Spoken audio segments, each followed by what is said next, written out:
fait, juste avant de démarrer cette table ronde, nous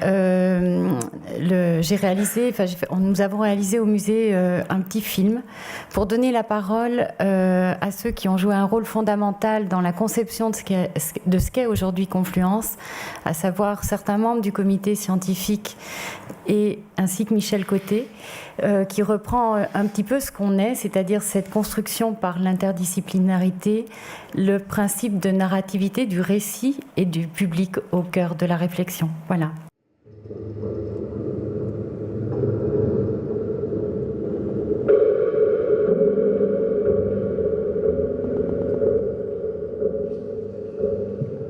Au départ, c'était comme les primates, qui se rencontrent, chacun marque son territoire, normal, et ensuite, on sort de nos territoires.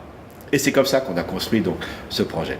Nous avions des personnes qui étaient très bien installées dans leur épistémologie, dans leur histoire, leur discipline, et qui ont compris qu'en fait, de ces questions communes, ce qui fait le génie de l'humanité, c'est d'avoir apporté une diversité de réponses. J'avais le sentiment que certaines de nos idées étaient extrêmement théâtralisables. Et ce qui m'intéresse dans un musée, c'est justement la scénographie, c'est-à-dire les parcours, c'est-à-dire les événements qui se produisent quand on va et vient, quand on passe d'une salle à l'autre. Notre obsession, c'est de dire qu'est-ce qu'on raconte, à qui on le raconte et comment on le raconte. Et c'est ça l'enjeu fondamental. Et le plaisir, c'est ça, c'est de savoir ce qu'on a raconté a été perçu par quelqu'un, enrichi par sa propre pensée, qui est allé plus loin que ce qu'on pouvait imaginer, mais qu'on a déclenché chez lui une émotion, un savoir, une réflexion.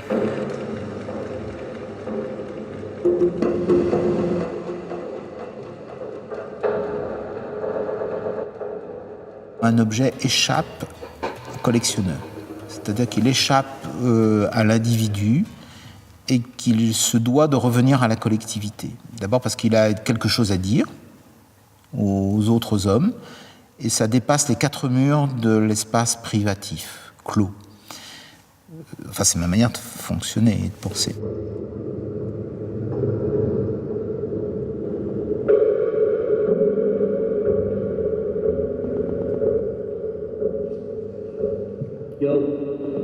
Un musée, c'est pas seulement une collection d'objets pour se faire plaisir avec les yeux, c'est aussi un référentiel parce que le monde là-dehors n'arrête pas de changer. Or, on a besoin d'une certaine stabilité langagière. Pour qu'on comprenne le monde, il faut qu'on arrive à en parler. Pour qu'on en parle, il faut que les mots aient une certaine stabilité. Et donc, pourquoi il y a des musées ? Pour arriver à mettre dans un endroit les référentiels de noms pour des objets qui, eux, n'arrêtent pas de changer. Les collections, c'est véritablement le dictionnaire de la nature.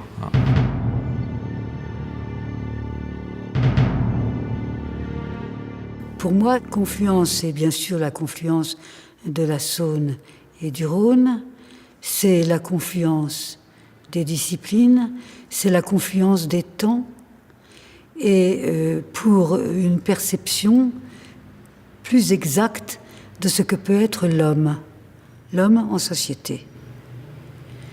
L'homme ici et ailleurs, l'homme dans notre langue et en dehors de notre langue, dans nos croyances et en dehors de nos croyances.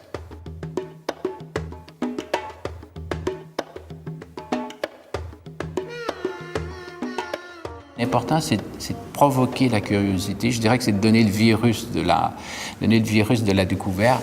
Et qu'en sortant de là, on se dit « Ah, c'est vrai, j'ai peut-être pas tout compris, j'ai le goût de connaître davantage cette culture, ce phénomène de société. » Donc, d'aller voir du cinéma, d'aller lire un livre, de poursuivre la réflexion. Ce musée est très particulier et fondamental à mes yeux parce qu'il transmet 2 histoires. L'histoire de la nature et l'histoire des hommes, et l'histoire du rapport des hommes à la nature. Et là, si j'essaie de rassembler mes impressions sur ce musée, c'est la provocation, je dirais la provocation de la multiplicité de ces objets par rapport à ma propre humanité. Et je dirais que la plupart des objets de ce musée me provoquent dans ma curiosité historique, au sens où l'histoire me relie à des êtres humains qui ont existé, qui n'existent plus, mais qui continuent à être vivants pour moi à travers ces œuvres. Le musée des Confluences va faire appel à tous les sens. Fait appel, bien sûr, à l'intelligence des visiteurs, à son sens de la réflexion, fait appel à sa sensibilité, mais fait appel aussi à son toucher, à son odorat, à son ouïe, pour pouvoir avoir une vraie expérience. Donc le musée des Confluences, c'est un lieu d'expérience. Il est capital de transmettre aux enfants, aux jeunes gens, le passé humain. Et malheureusement, tout nous pousserait à oublier le passé, à vivre dans un pur présent. C'est vraiment cette transmission qui fait de nous des êtres humains. Tant qu'il y a cette transmission de la pensée et de l'art, tant qu'il y a une histoire, tant qu'il y a une histoire qu'on transmet, une histoire qu'on enseigne, il y a de l'humanité. Chaque objet est un récit. Chaque objet, je dirais même presque pour certains, est une épopée. Donc un tambour comme ça, il vient du CEPIC, bien sûr, mais il nous dit plein de choses. Il nous dit plein de choses sur une manière de fonctionner, il nous dit plein de choses. Sa voix nous dit quelque chose. Maintenant, il est entre Rhône et Saône, il a encore des choses à nous dire. Il n'a plus de choses à dire au Papou, sinon il ne l'aurait pas vendu, mais il a peut-être des choses à nous dire à nous, Lyonnais. Donc il faut l'écouter.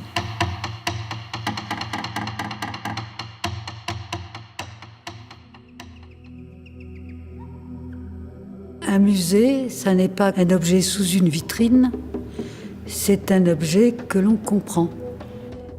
Ce monde d'objets qui ont pour origine des collections de géologie, des collections d'animaux, des collections d'insectes, des collections ethnologiques. Ce monde des hommes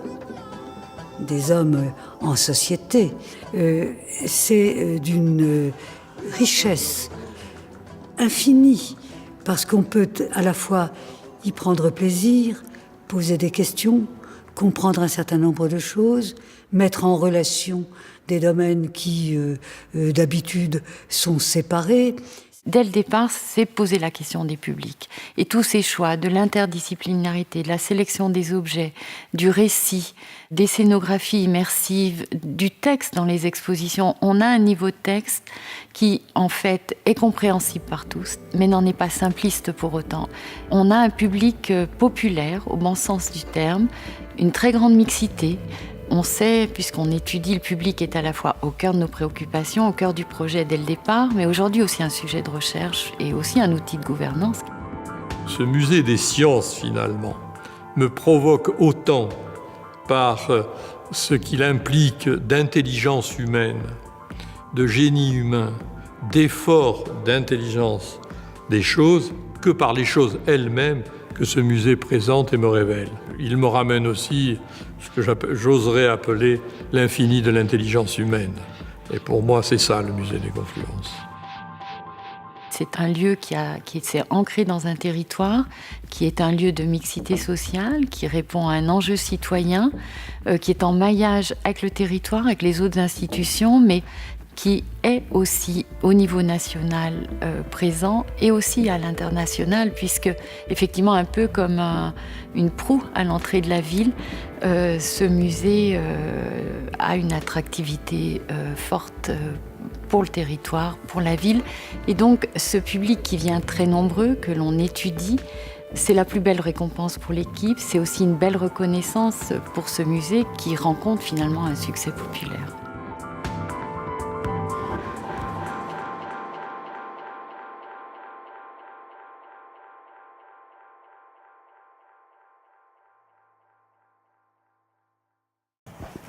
Donc bonjour à tous. Donc me revient la très lourde charge de cette dernière session.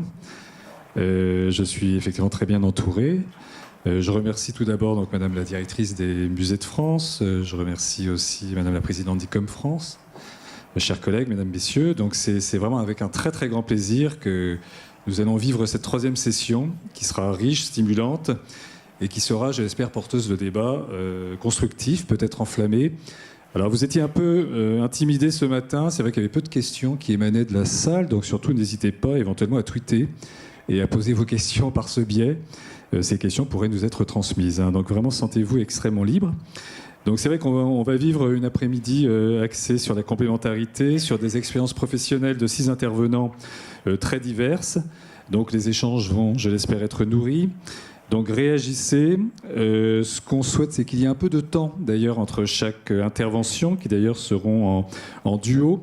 Moi, je souhaite qu'il y ait peut-être 10 minutes autour des échanges, à la fois entre intervenants, mais aussi entre les intervenants et la salle. Ce que j'espère, c'est qu'il y ait un peu de participatif, un peu d'interactivité cet après-midi. Alors nous nous interrogeons donc sur le récit dans l'exposition, entre collection et public. Donc à un niveau général, c'est vrai que nous allons avoir à nous poser un certain nombre de questions. Qu'est-ce qu'une exposition au XXIe siècle, qu'elle soit permanente ou temporaire? Quelle part doit-elle donner au récit? Quelle part doit-elle donner à l'objet? Ce dernier est-il toujours incontournable dans le récit proposé? C'est sûr qu'en tant que professionnels des musées, adhérents d'ICOM, nous attachons une grande importance aux collections. Donc c'est vrai que cette question sera certainement au cœur des débats de cet après-midi. Enfin, une autre question, qu'attendent nos visiteurs, qui sont de plus en plus connectés, qui sont autonomes, qui sont acteurs? Donc Duchamp disait que c'est le regardeur qui fait le tableau ou l'œuvre. N'est-ce pas le visiteur qui fait aussi l'exposition, un visiteur qui se compose, se crée naturellement son propre récit, sa propre intrigue à partir de ce que nous lui proposons, nous les professionnels. Donc rappelons ainsi les réflexions de Jean d'Avalon concernant une muséologie co-construite entre le commissaire et le visiteur. Rappelons aussi les interrogations de Serge Chaumier dans son récent traité d'expologie qui a été publié cette année. Dans ce traité, l'auteur interroge les diverses écritures de l'exposition.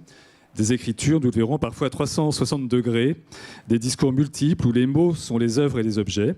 Le curateur agit comme l'écrivain qui choisit le mot juste. Lors de ces 6 interventions, nous verrons que les musées d'une catégorie à l'autre n'apportent pas toujours les mêmes réponses.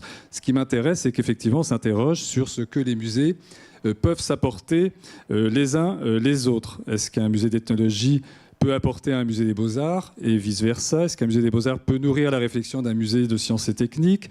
Est-ce qu'un musée d'histoire et un centre d'interprétation ont à voir ensemble, ont quelque chose en commun? Qu'est-ce qui, au final, rassemble les musées du XXIe siècle, quelle que soit leur collection? Le récit se révélerait-il l'ingrédient commun et incontournable, un lien indispensable pour nos visiteurs? Alors ce matin, Michel Husseau nous a parlé du musée en tant que hyperlieu. Qu'est-ce que l'exposition? Est-elle hyper quelque chose? Un hypertexte, par exemple, au lien infini et connecté, avec un langage qui englobe l'objet, le récit, l'usager. Donc ces 6 expériences professionnelles ne pourront que mettre en évidence nos savoir-faire professionnels, que nous pourrons interroger, nos métiers, nos capacités à décloisonner et à procurer sens, bien-être et plaisir pour tous. Notre capacité aussi à apporter des réponses à la complexité du monde contemporain, porteur à la fois d'ouvertures infinies, mais aussi porteur d'anxiété et d'interrogations existentielles. Notre souci d'être des fenêtres ouvertes sur le monde de demain. Notre aspiration à un musée vivant et humaniste, un musée-monde, dans l'esprit ou non du récent rapport sur les musées du XXIe siècle. Donc à cette session, j'ai le plaisir d'accueillir au nom d'ICOM France, donc 6 intervenants, qui vont rythmer l'après-midi en 3 temps. Donc dans un premier temps, Hélène Lafont-Couturier, et Delphine, donc je ne vous représente pas, et Delphine Lévy, donc directrice générale de l'établissement public Paris Musée. Dans un deuxième temps, Hélène Orin, directrice générale de l'établissement public du Palais de la Porte Dorée, et Bruno Macquart, président d'Univers France. Et enfin, Nathalie Bondil, d'Univers Sciences. Et en dernier duo, donc Nathalie Bondil, directrice du Musée des Beaux-Arts de Montréal, et Éric de Vicher, associé au V&A de Londres et qui avait été précédemment directeur du Musée de la Musique. Donc Hélène Lafont-Couturier, je vous passe peut-être dans un premier temps la parole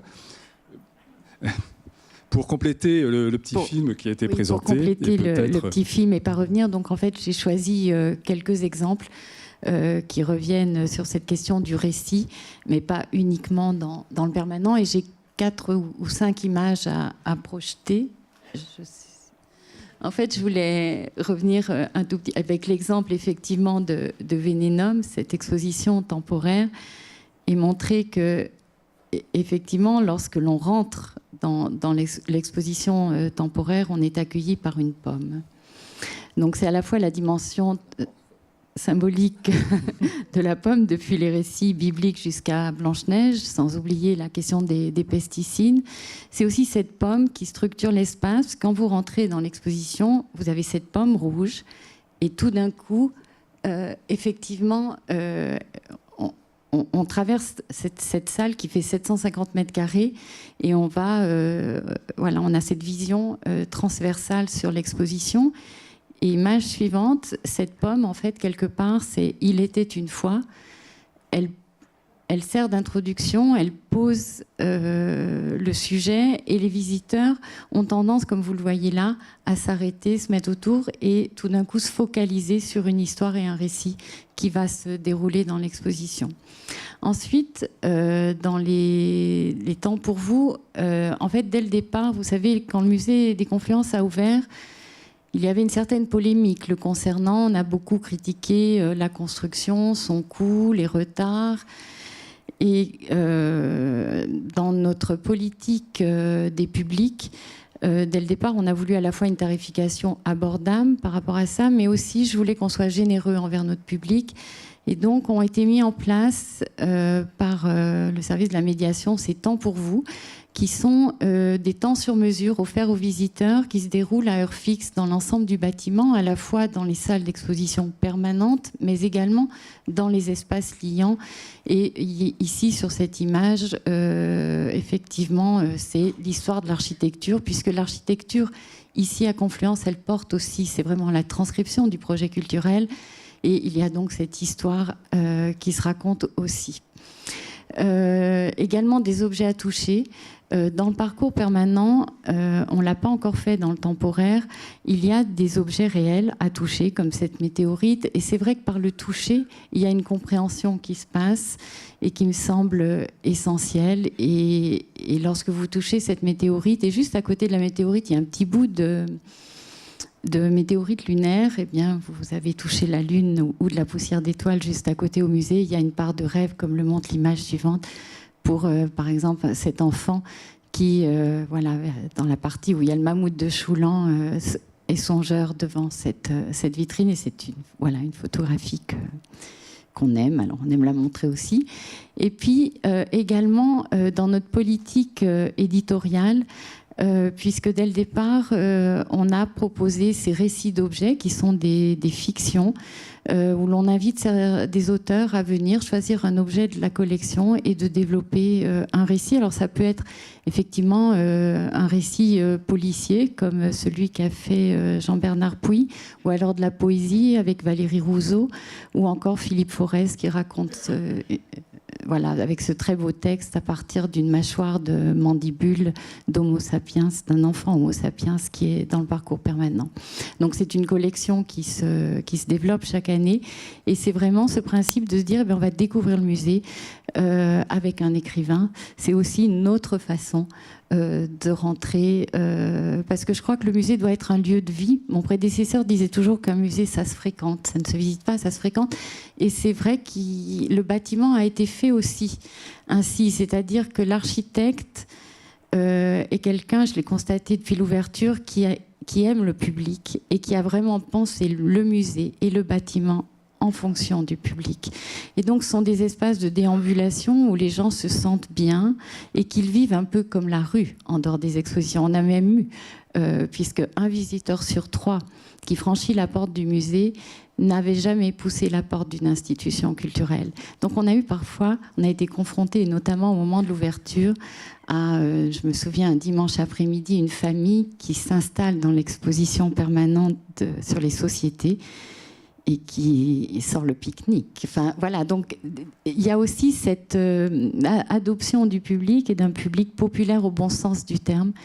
Voilà, je suis allée un peu vite à travers 4 exemples autres que le parcours permanent et de ce qui a été tenté, qui fonctionne ici à Confluence et qui a effectivement, comme je le disais tout à l'heure, rencontré son public. Merci à vous.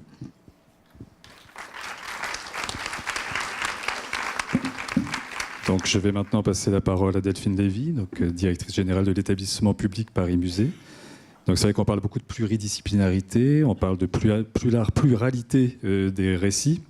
Que peut-on en dire à l'échelle d'une direction de 14 musées que vous qualifiez parfois d'hétérogènes ? Alors d'abord, je suis très très heureuse du thème de cette session de l'ICOM parce que c'est le sujet qui nous préoccupe le plus en ce moment dans les musées de la ville de Paris, celui de la question du récit dans les collections et dans les expositions. Alors cette table ronde ne démarre pas de manière extrêmement conflictuelle parce que j'adore absolument la muséographie de ce musée et j'adhère à la totalité de ce que vous avez dit. Mais il faut avoir à l'esprit que pour autant ce ne sont pas du tout des sujets consensuels. Et en particulier à Paris Musée, parce que nous avons des musées, je dirais principalement de beaux-arts, en grande partie, que ce soit bien sûr le Petit Palais, Cognac-Gemme et le musée d'art moderne, le musée de la vie romantique. Donc il y a vraiment une prédominance, même Carnavalet, on peut le qualifier, enfin en tout cas la question, j'y reviendrai plus tard, hein, un musée de beaux-arts ou d'art décoratif, et la question des musées les musées de civilisation ne sont pas, je dirais, prépondérants dans notre réseau. Et je pense que la question du récit dans l'exposition et dans les collections se pose tout à fait différemment dans un musée de civilisation et dans un musée des beaux-arts. Et c'est vrai qu'on essaye de réfléchir, malgré la diversité de nos musées, qu'il s'agisse de mode, d'archéologie, d'art asiatique, d'art contemporain, on essaye d'impulser une réflexion collective autour de la question du récit. Alors pourquoi on a mis ça au cœur de notre projet ? D'abord parce qu'on a envie d'avoir une fréquentation plus populaire.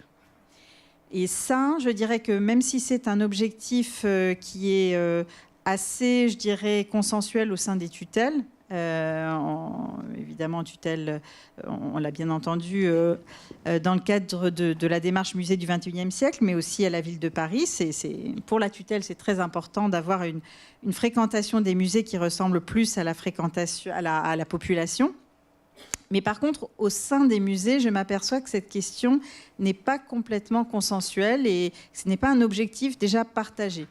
Et ça m'a beaucoup frappé, notamment, on a fait des journées d'études avec l'Institut national d'histoire de l'art et j'ai écouté des conservateurs parler du musée d'art moderne dans les années 60, ce qui s'appelle toujours l'ARC, le bouillonnement de l'art contemporain dans les années, fin des années 60, 70 jusqu'aux années 80. Cette question de la pluridisciplinarité d'un musée populaire était au cœur des préoccupations.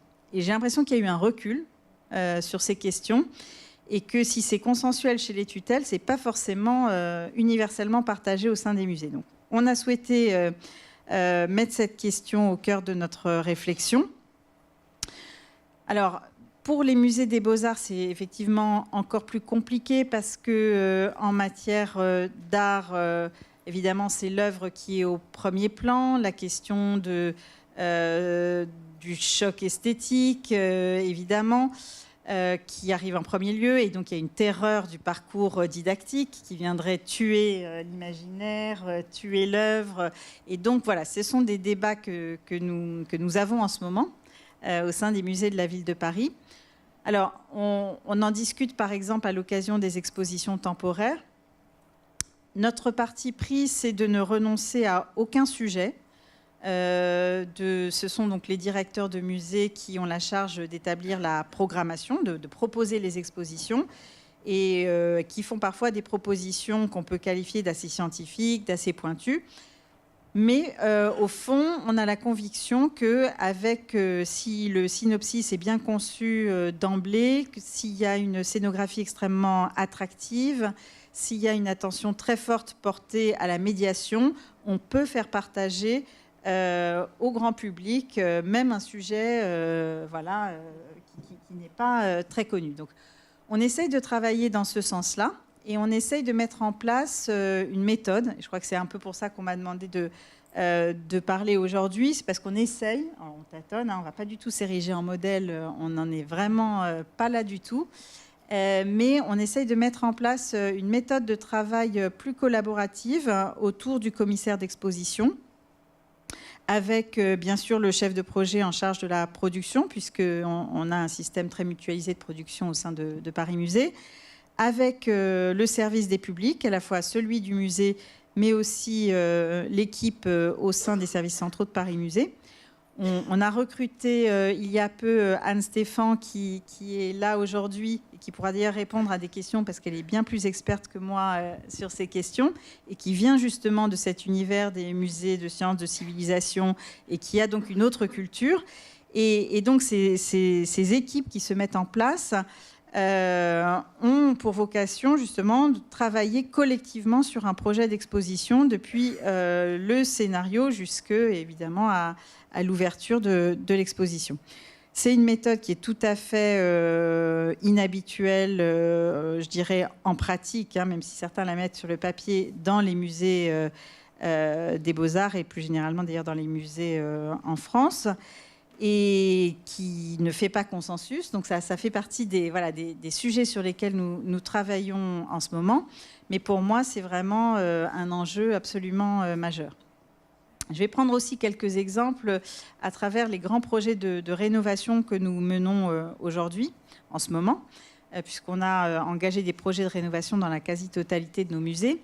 Et en particulier, j'ai évoqué tout à l'heure le musée Carnavalet, qui a 150 ans, qui est un musée pionnier de Period Room, qui a des décors absolument fantastiques, spectaculaires, qui a 600 000 œuvres quand même. Donc c'est une collection absolument stupéfiante.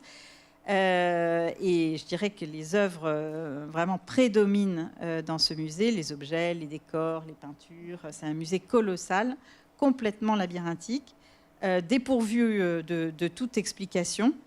À un moment dans votre film, on évoque la nécessité de comprendre l'objet. Bon, à Carnavalet, les œuvres étaient vraiment mises en avant, mais sans aucune clé de compréhension. On a par exemple la plus grande collection révolutionnaire, mais l'histoire de la Révolution française n'était pas racontée. Et je dirais toutes les peintures, les dessins, les objets que nous avions la chance et la responsabilité de conserver ne pouvaient pas parler au public. Donc, avec Valérie Guillaume, qui est donc la directrice du musée, qui dès le début de ce projet de rénovation est arrivée, on a mis en place une méthode de travail extrêmement collaborative. Pour, d'abord, évidemment, elle a réalisé de manière très collaborative le projet scientifique et culturel, avec l'objectif d'avoir un parcours beaucoup plus chronologique, beaucoup plus lisible, beaucoup plus pédagogique, avec moins d'œuvres, mais davantage mises en valeur, davantage expliquées. Et puis, donc, on travaille sur ce projet avec un architecte qui s'appelle François Chatillon, et puis avec une scénographe, Nathalie Crinière. Mais on travaille aussi avec les services des publics, du musée et de Paris Musée. Et puis, on a souhaité aussi, pour être sûr d'aller dans la bonne direction, on a souhaité s'adjoindre les services d'une société spécialisée sur ces questions de médiation réciproque, pour être sûr qu'on se posait vraiment toutes les bonnes questions pour s'adapter à tous les publics. Puisque Carnavalet, c'est vraiment un musée qui s'adresse à tous les publics, du touriste chinois au scolaire parisien, de l'hyper spécialiste, au néophyte. Donc voilà. Alors on a travaillé notamment, par exemple, sur cette question du cartel universel, essayer dans un seul grand cartel de rassembler tous les éléments d'information pour les œuvres qui nous paraissent phares et déterminantes, que ce soit en français, en anglais, en braille, voilà, avoir vraiment sur un seul cartel tous les éléments. C'est juste un exemple, mais voilà, c'est illustratif de la démarche qu'on essaye de mener. Idem, on a un deuxième très grand projet qui est la création d'un nouveau musée de la Libération de Paris. L'actuel était un musée très peu fréquenté, avec d'un côté consacré à la figure de Jean Moulin et de l'autre côté consacré à la figure du général Leclerc. Et au fond, l'histoire de la Deuxième Guerre mondiale, de la libération de Paris, n'était pas racontée au public. Donc, sans renoncer, encore une fois, aux collections, on travaille toujours avec cette même méthodologie. La conservatrice en charge du projet qui est arrivée pour ça, l'architecte, la scénographe, toujours réciproque, évidemment les 2 services des publics, pour essayer d'être beaucoup plus narratif et que le récit soit vraiment le fil conducteur, sans évidemment renoncer bien entendu aux collections. Donc voilà un peu l'état d'esprit dans lequel on travaille.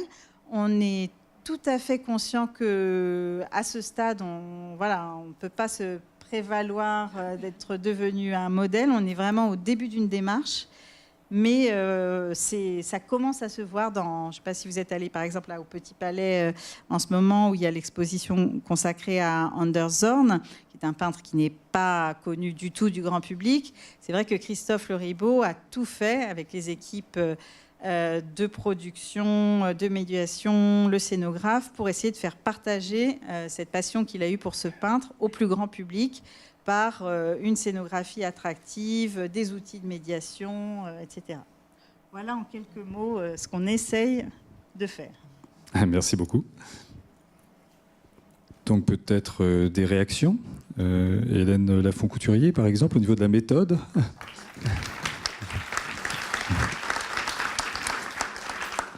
Au niveau de la méthode qui tournerait autour de la co-construction du récit entre le chercheur, le médiateur, et peut-être plus. Oui, alors effectivement, j'ai noté cette méthode de travail autour du commissaire. Au Musée des Confluences, en fait, on n'a pas de commissaire d'exposition.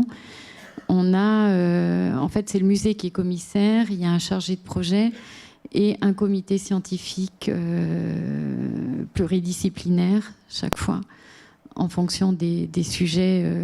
Voilà. Mais l'idée, c'est de ne pas faire appel à des commissaires. Alors, quand on rédige vous savez, quand on décide une règle, il y a toujours des exceptions, et heureusement, mais le principe du musée, c'est vraiment ça. Et puis cette équipe projet, un chargé de projet qui travaille effectivement. Alors, ça s'est beaucoup fait avant d'ouvrir. La période qui a suivi l'ouverture, on court tous après le temps et à rattraper les mois.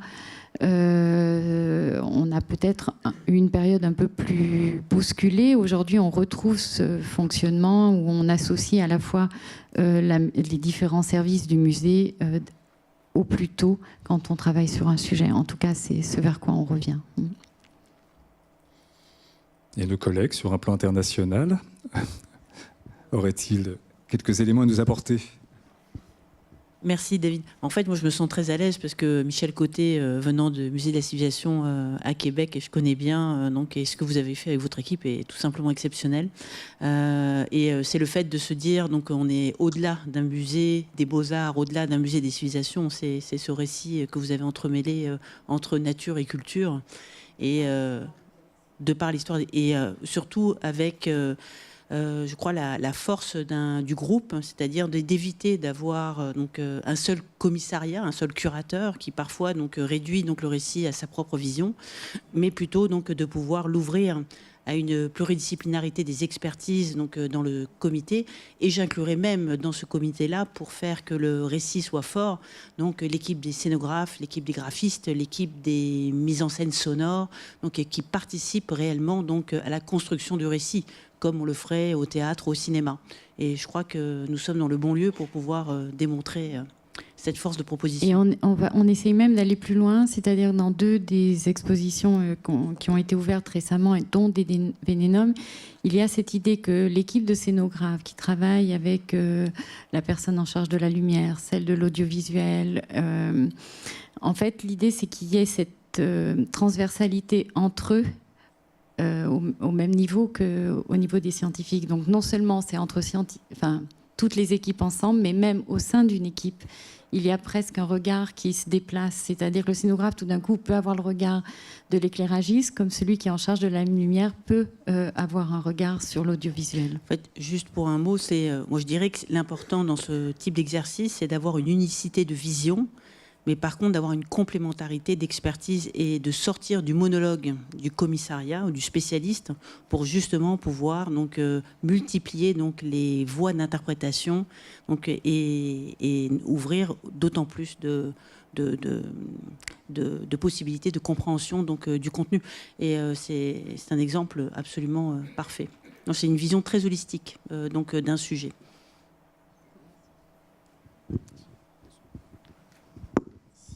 Je peux rajouter juste un élément de mon expérience encore courte, parce que ça te fait finalement pas encore un an que je suis installé à Londres et que je travaille dans le cadre du Victoria and Albert Museum.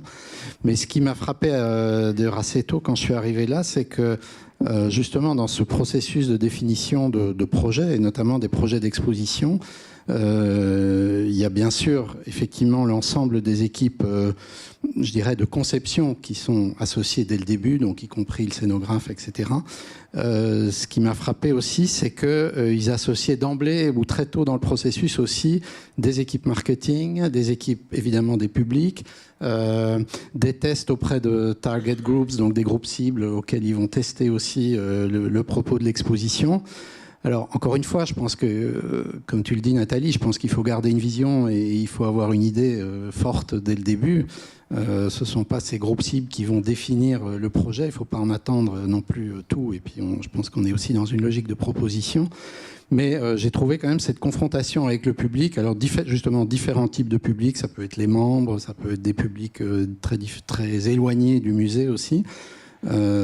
Ces confrontations d'emblée avec le public m'ont paru assez intéressantes. D'autres réactions au niveau des intervenants? Est-ce que la salle a envie de réagir? A-t-elle des questions?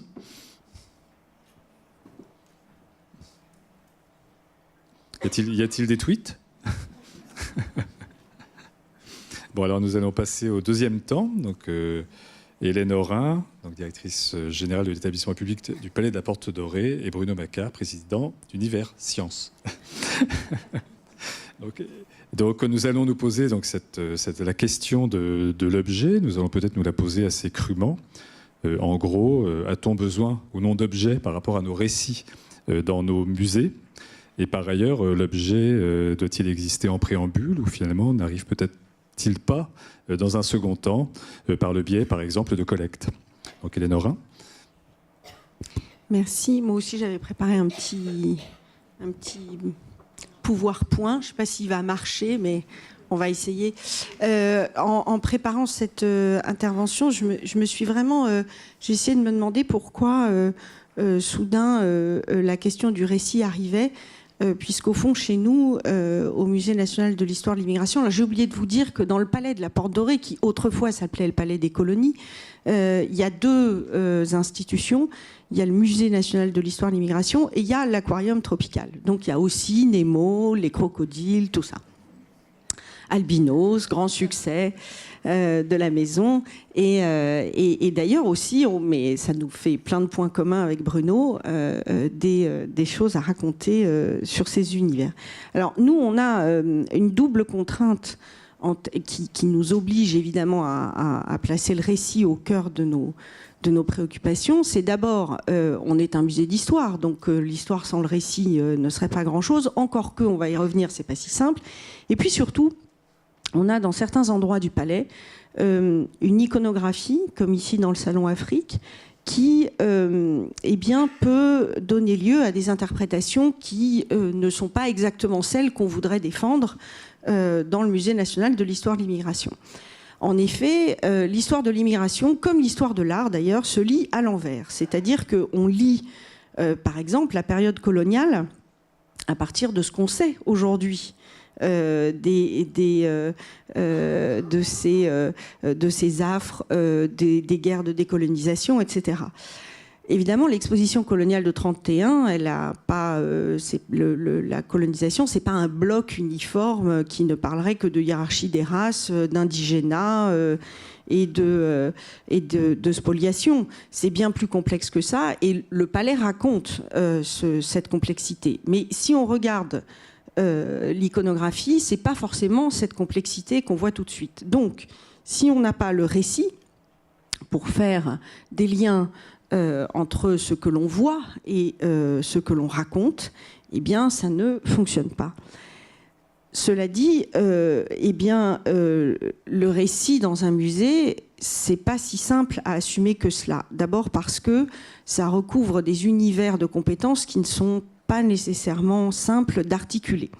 Exposer, montrer, voir, ça c'est vraiment le travail des équipes muséales, conservateurs, curateurs, toutes les équipes de production, les équipes des publics, etc.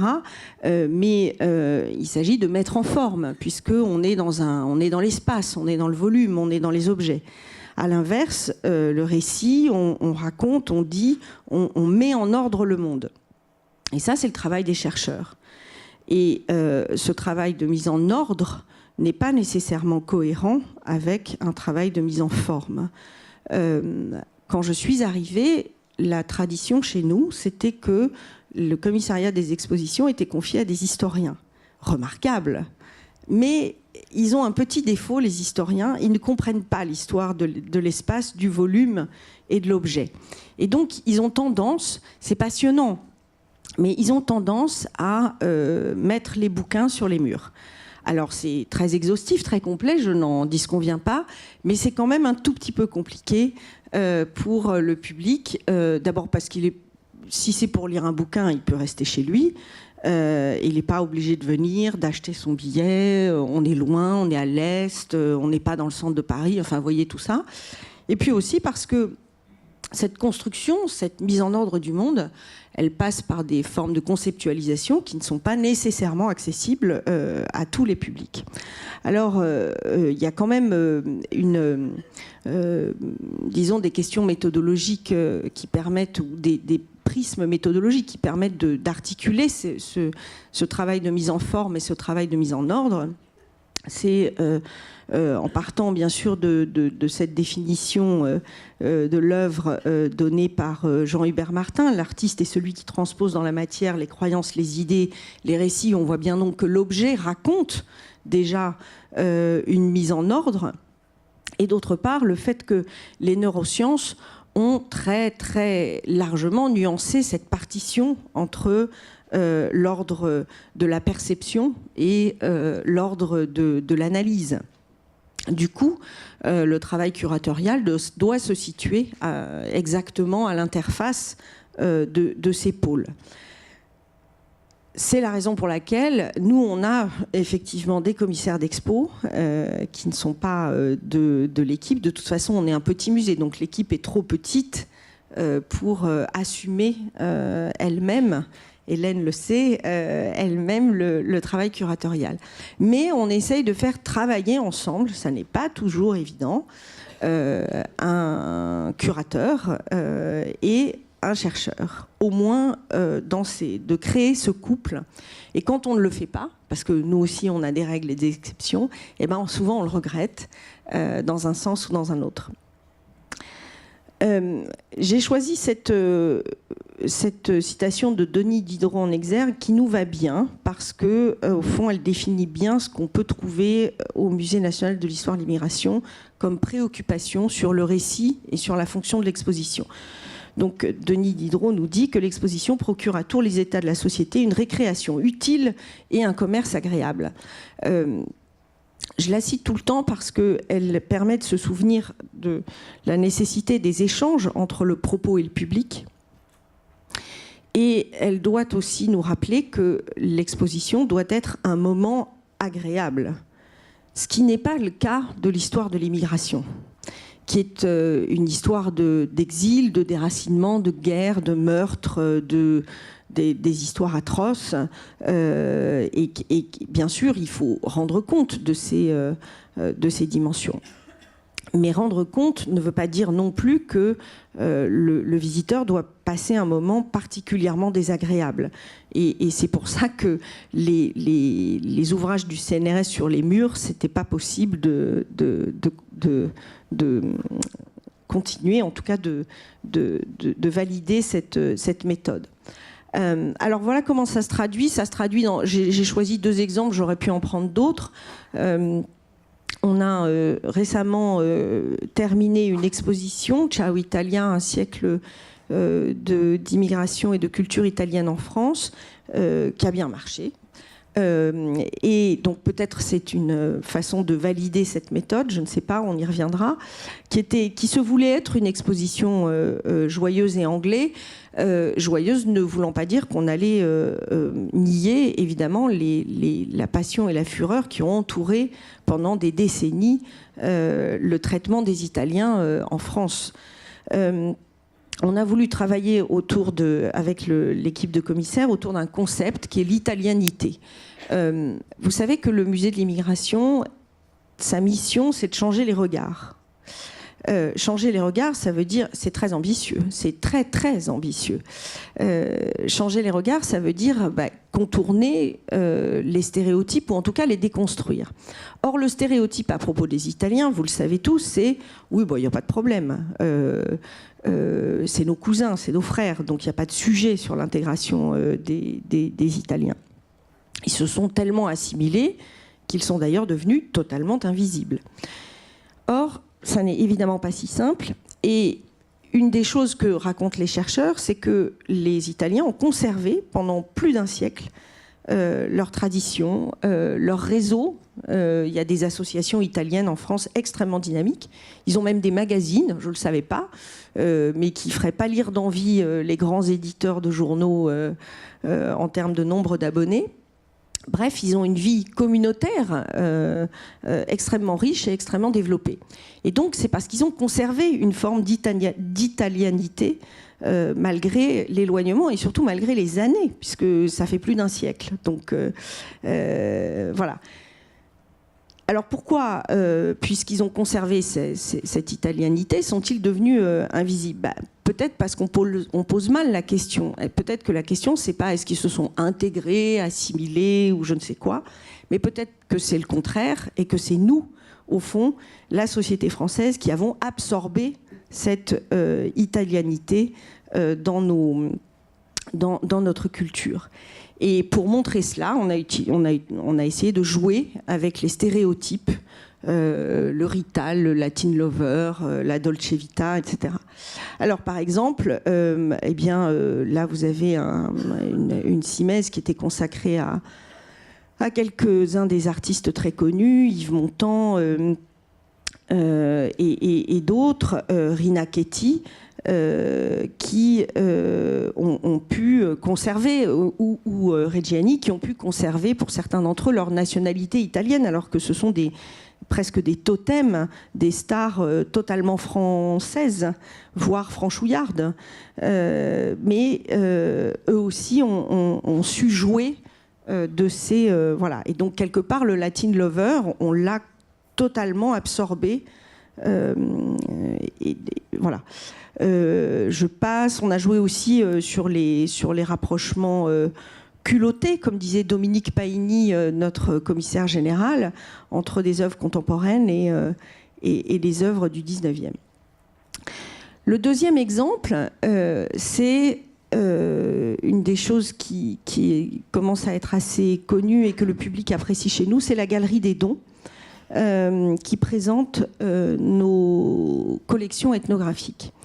Je reviens sur ce que vous disiez tout à l'heure sur l'objet porteur de récit. Alors nous, c'est très simple, l'objet est donné, il s'agit d'un objet du quotidien, issu d'une famille ou d'un descendant d'immigrés, mais il est donné en même temps que le récit de vie du donateur ou de son ascendant. Et donc le récit est totalement associé à l'objet. Il n'y a qu'un seul don. Et le don est l'association de l'objet matériel et du récit. Et sa fonction, c'est évidemment d'incarner l'histoire de l'immigration, de l'éclairer différemment, de l'éclairer de manière plus humaine, et surtout aussi de permettre des formes d'identification pour celles et ceux qui ne sont pas issus de l'immigration. Alors j'ai pris 3 exemples, j'aurais pu en choisir d'autres. Tout en haut, vous avez le baby-foot Bonzini, qu'on a tous connu dans les cafés quand on était au lycée ou à la fac. Bonzini, c'est une famille italienne, évidemment, comme son nom l'indique, une famille de menuisiers qui avait eu quelques déboires quelques déboires économiques et qui s'est associé avec un mécanicien qui avait aussi connu des déboires économiques. Et l'association d'un menuisier et d'un mécanicien fabrique un objet de loisir totalement emblématique de la France, de la jeunesse française, en tout cas, jusqu'à l'invention des jeux vidéo, au moins. Et même encore aujourd'hui. En bas à gauche, Haviland. Alors eux, je les ai choisis parce que chez ma grand-mère, en Bretagne, il y avait de la vaisselle Haviland. Le dimanche, on mangeait dans la... Bon. Et évidemment, je n'avais jamais songé qu'éventuellement la famille Haviland eût pu être une famille immigrée. En l'occurrence, ce sont des Américains. Mais ce qui est très fascinant, c'est qu'ils ont totalement transformé l'industrie de la porcelaine, qui était ils ont façonné l'industrie de la porcelaine en arrivant en France. Et donc, on a une autre illustration qui est qu'on raconte ici une autre histoire de l'aventure industrielle française, celle qui est en partie façonnée par les apports étrangers, de la même manière qu'il y a quelques années avec Paris Musée, nous avions raconté l'histoire de la mode et du luxe, largement façonnée par l'histoire également des créateurs étrangers, donc immigrés. Et puis un troisième et dernier objet qui est plus lié à la France du travail, c'est un objet d'un ouvrier portugais. C'est un morceau de caillou de la construction du RER A entre la Défense et Charles de Gaulle Étoile, qui éclaire là aussi une autre facette de l'immigration, qui est l'immigration de travail que vous connaissez. On peut tous, d'une manière ou d'une autre, s'identifier à ces trois objets, qu'on soit ou non issus de l'immigration. Et donc le récit est très important parce que c'est ce qui va permettre au public de se reconnaître ou non dans cette histoire. Encore une fois, il s'agit finalement de faire nation ensemble et il s'agit de révéler ou de mieux comprendre que notre nation, on sait tous que c'est le plus vieux pays d'immigration d'Europe, mais nous ne nous vivons pas comme un pays d'immigration. Et je voulais simplement conclure de manière très provisoire en nuançant un tout petit peu ce que je viens de dire. On a bien sûr, comme toujours, réalisé une enquête des publics sur Ciao Italia. Et si vous vous rappelez bien, on avait l'idée de transmettre cette question de il faut faire un pas de côté. La problématique, c'est pas intégration ou assimilation, mais c'est peut-être autre chose autour, et on vous le fait comprendre à travers les stéréotypes et l'italianité. Qu'est-ce qu'ils en ont retenu ? Mais pas complètement ça. Ils en ont d'abord retenu de la nostalgie. Ça doit nous interpeller, je pense, nous, musée d'histoire, de civilisation et même de beaux-arts d'ailleurs, peu importe, de la nostalgie d'une espèce de France un peu disparue, la France des années 60. Et d'ailleurs, qu'ils aient été d'origine italienne ou non, n'y changeait rien. Ils ont retrouvé, je pense, une ambiance, mais ça aussi c'était un travail scénographique important dans l'exposition, une ambiance de cette France des années 60, les cafés, le cinéma, les chorales, etc. Enfin, le cirque, bref, tout ce qu'on montrait dans l'exposition. Et donc ça oblige à nous interroger ou à nous réinterroger sur l'efficacité de la transmission, finalement. Deuxième difficulté, cette fois-ci, ou nuance sur l'association du récit et de l'objet dans la galerie des dons. Alors, Hélène le sait, les donateurs ont du mal à se déposséder de l'objet encore à la rigueur, mais le récit, c'est plus compliqué. Le récit, c'est intime, et donc, constamment, les donateurs voudraient être associés à ce que nous faisons de leur récit, de leurs mots, de leurs témoignages, de leur histoire. Évidemment, c'est pas possible, parce que si à chaque fois qu'on publie un post sur Facebook ou un tweet sur un donateur, il faut lui demander l'autorisation, alors vous imaginez bien qu'on va plus faire que ça. Donc, il y a un travail à mener qui n'est pas un travail juridique, qui n'est pas un travail que l'on peut mettre en procédure, mais un travail de conviction et de lien à mener avec ces donateurs, précisément pour leur faire accepter cette dépossession. Simplement, à mesure que la collection grandit, ça devient de plus en plus compliqué. Puis il y a une deuxième difficulté, et je me tourne vers Marie-Christine, qui aura certainement des réponses. Les objets de collection sont protégés par le Code du patrimoine, parfait, mais le récit, lui, il relève d'un autre niveau de protection juridique, celui du Code de la propriété intellectuelle. Et malgré tout, on bute très régulièrement sur la difficulté du choix qui a été le choix du musée d'avoir un seul don, donc une seule entrée en collection, avec un double système de protection juridique, les deux n'étant pas exactement cohérents entre eux, ou en tout cas pas facilement associables pour toutes les raisons que vous savez. Voilà.